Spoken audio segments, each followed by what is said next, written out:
Hi friends, welcome to another sew along. It's Julius here with you, and today's project is inspired by the 1950s. Let's make a gathered waist skirt. This iconic piece of garment is reminiscent of the fashionable silhouette and shape of the 1950s fashion. It is very similar to a circle skirt, but the gathered waist skirt is cut into a rectangular piece of fabric which is then gathered at the waist to create that fullness. Hence the term gathered waist skirt. This sewing tutorial is perfect for intermediate sewers as it teaches you a lot of skills, like how to sew a waistband, how to sew a concealed or lapped zipper, how to create gathers easily, and a beautiful narrow hem. So without further ado, let's get into the materials we will need for this project. We will need 2.5 yards of fabric, cotton fabrics or something that's medium weight or something that can be easily gathered such as this rayon challis fabric. So nothing sheer as we will not be doing any lining for this skirt. A 9-inch regular zipper, a 5/8-inch button for closure, all-purpose sewing thread, and a universal needle. And this is unusual, a dental floss to create the gathers. This is one technique that I learned from one of my favorite sewing vloggers. It's easy, it's manageable, and it's foolproof. And you will find it very efficient once you learned the technique. Fusible interfacing, the same weight as the main fabric. Pattern paper, a pencil and rulers for creating the pattern, fabric and paper scissors, and a pinking shears to finish off the raw edges of the fabric. However, you can choose your preferred method of finishing, such as overcasting the edges of the fabric or using an overlocker, or you can also do zigzag stitches, a tape measure, sewing pins, a seam gauge or a gridded ruler will do just fine. For sewing, we will need a regular presser foot or presser foot J, as well as the zipper foot since we will be sewing in a zipper. And lastly, an iron and a pressing mat as usual. To start off, we will have to create the pattern for the skirt. This is very easy as we will only require 2 measurements. First is the waist measurement, which is your true waist, or the narrowest part of your abdomen. With the tape measure, take your measurement by wrapping it around your waist and adding 1 inch for ease. Second is the length of the skirt. This is by preference and you can make it as short or as long as possible. Once done, we will plot out our measurements onto the pattern paper. Divide the waist measurement by 2 and multiply it by 3. This will create that fullness on the skirt through the gathers that we will create. Draw a huge rectangle using the measurements, the waist measurement as the length of the rectangle and the skirt length as the height. Next step is to create seam allowances all over the rectangle. You may use 1/2 inch or in my case 5/8 of an inch seam allowance, which is the standard sewing seam allowance for most garments. Label this piece as the front and back skirt pattern. We will cut 2 pieces of this from the main fabric. Then we will create the waistband pattern. Draw a rectangle using your actual waist measurement as the length plus 1 inch as extension for the button closure. And the height of the rectangle will be 3 inches that is going to get folded, which gives us a 1.5 inch waistband. As usual, add seam allowances on all sides. Label this as the waistband piece. We will cut 1 of this from the main fabric as well as 1 from the interfacing. Then cut both pattern pieces. Next is to cut the main fabric using the pattern pieces. Pin the front and back pattern piece to cut out 2 of the skirt pieces. Then cut one from the main fabric for the waistband. Once done, we can proceed to cut the interfacing piece using the waistband pattern as well. In addition, we will cut 2 strips of visible interfacing measuring 1 by 10 inches. This will be used as stabilizer for the zipper opening, plus they make inserting zippers very easy. Then we can fuse the interfacing to the wrong side of the waistband piece using an iron.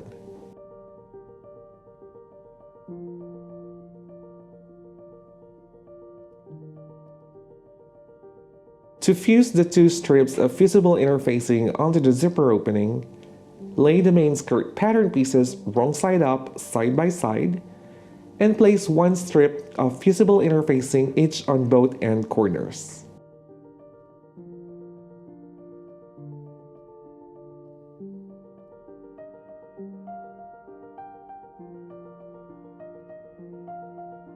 Press to fuse both strips just like so. Next is to mark the zipper opening. Place the zipper onto the wrong side of one edge of the fabric with the visible interfacing. Locate the zipper stop and mark using a pencil or a marking pen. This portion of the fabric will be left unsewn to accommodate for the zipper opening. Once done, we can begin sewing. Place both fabric pieces right side to right side and pin both side seams to secure. The best pins to use when sewing delicate or light to medium weight fabrics are silk pins. They have a glass head ball and a long and thin needle which reduces damage to the fabric when pinning.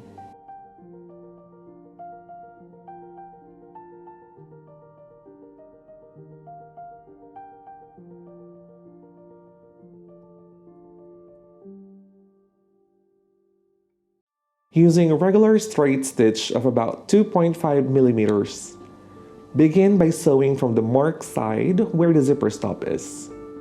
Backstitch at the beginning, sew all the way down and backstitch at the end.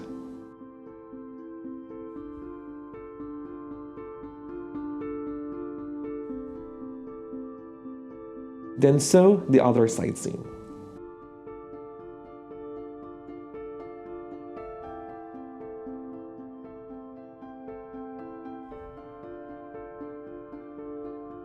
Our next step is to finish off the raw edges by using pinking shears. Cut the seam allowance close to the edge using the pinking shears, leaving the zipper opening part. This is important as we will require the full seam allowance when installing the zipper. Also, it is a good time to finish them off as we don't have to worry about them later. Once done, we will press the seams open on both sides, but once again, leaving the zipper opening, as the zipper opening will be pressed differently.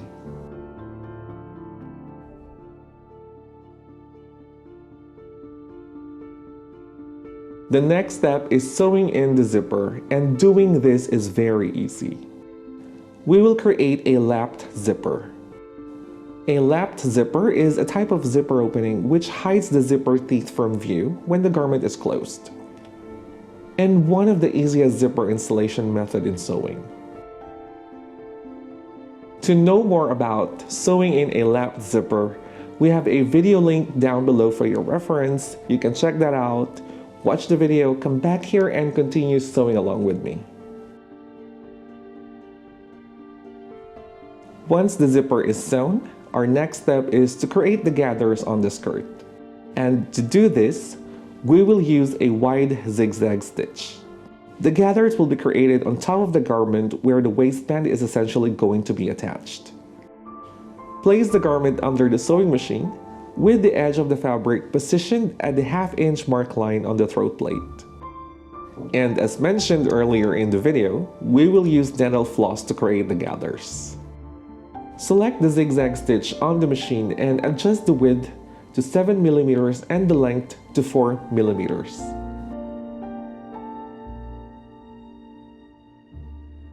Place the dental floss in the middle of the presser foot and by leaving a few inches of tail. Start sewing zigzag stitches while avoiding sewing the dental floss. The dental floss method is helpful as it slides easily against the fabric and is thin enough to be pulled. Also, it helps to create even gathers on the fabric. Continue sewing the entirety of the fabric, and once done, we can start working on the waistband. Place the waistband wrong side up and measure 5/8 of an inch on the left side and mark. Then measure 1 5/8 of an inch on the right side and mark. This side will be the waistband overlap and where the buttonhole will be sewn. Fold the waistband to the wrong side lengthwise and press with an iron.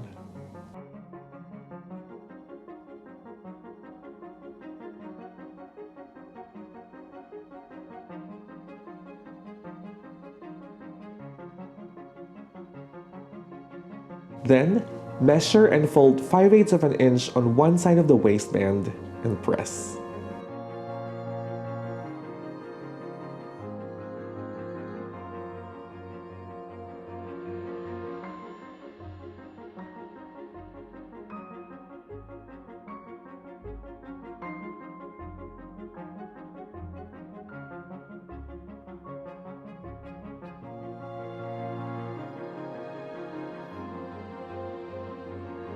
Start pulling the gathers evenly until the skirt waist roughly measures your waist measurement.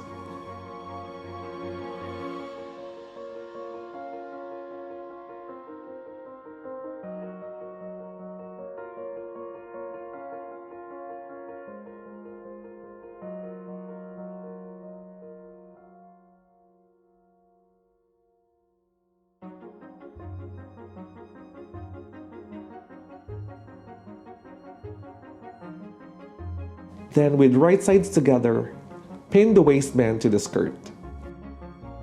At this point, we will ensure that the markings on the waistband lines up with the edge of the zipper opening, as this will be used to close and sew the waistband.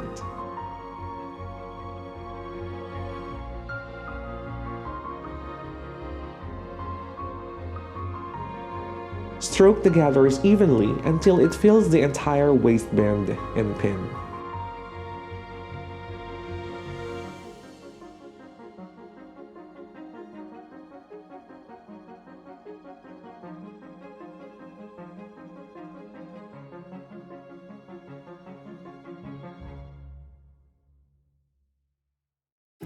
Then once everything looks good and even, sew the waistband and the skirt using 5/8 of an inch seam allowance using a straight stitch. It is also important to keep the gathers on top when sewing to avoid bunching and folding.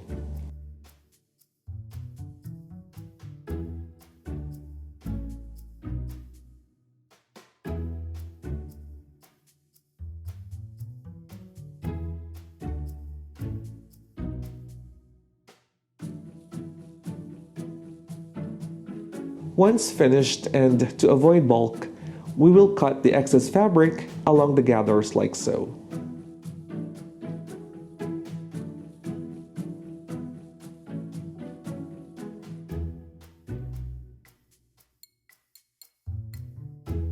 Then we can finally remove the dental floss.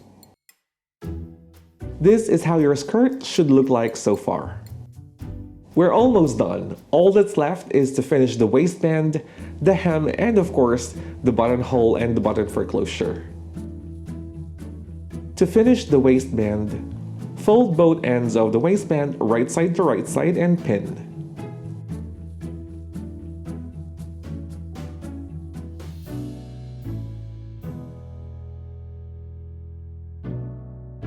Sew both ends using 5/8 of an inch seam allowance.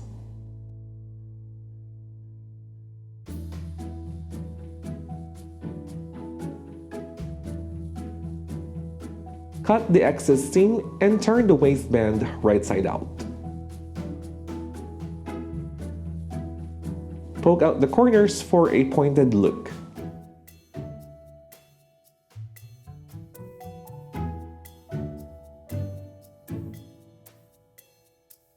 Next is to sew the waistband close by top stitching the entire waistband. Pin the waistband from the right side while ensuring that the gathers are all tucked from the inside of the skirt.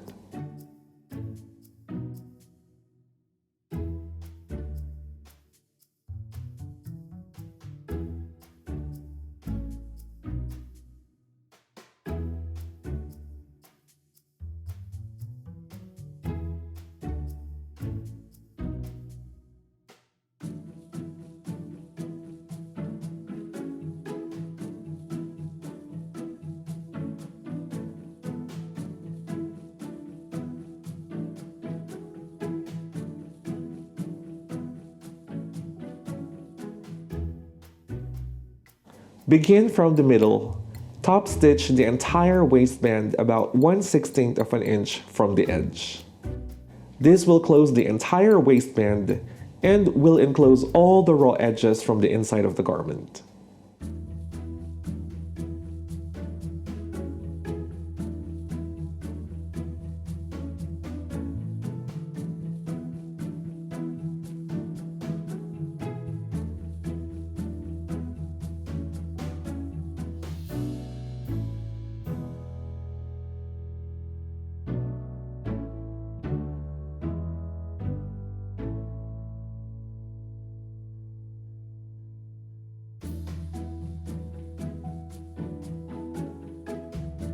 Our last step is to finish the hem of the skirt using a narrow hem and our button closure.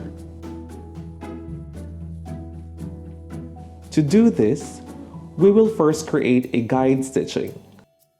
This guide stitching will be made by sewing a straight stitch using 1/2 of an inch seam allowance along the hem of the skirt. And this will guide us in folding the fabric to the inside, hence it's called guide stitching.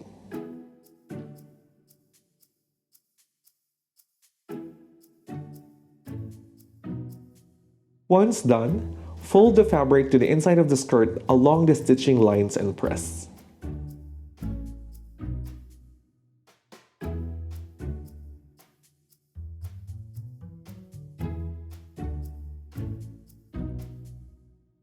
Then fold the edge one more time and press the entire hem of the skirt.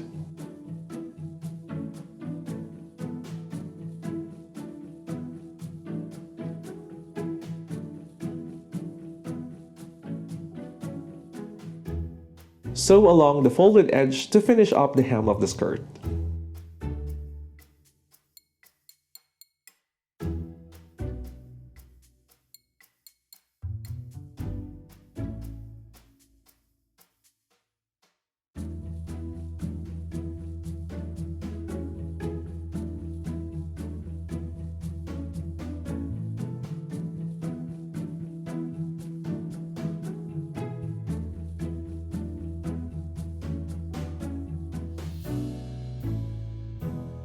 Add a buttonhole and a button, and you're done. And with that, your gathered waist skirt is made. You can make this for an adult or a kid and can be customized based on your style preference. It can be made shorter or longer and can be sewn in different colors of fabrics. I hope you enjoyed today's sewing tutorial. Once again, it's Julius here with you. Thank you for sewing along with us, and I will see you on the next one. Bye-bye.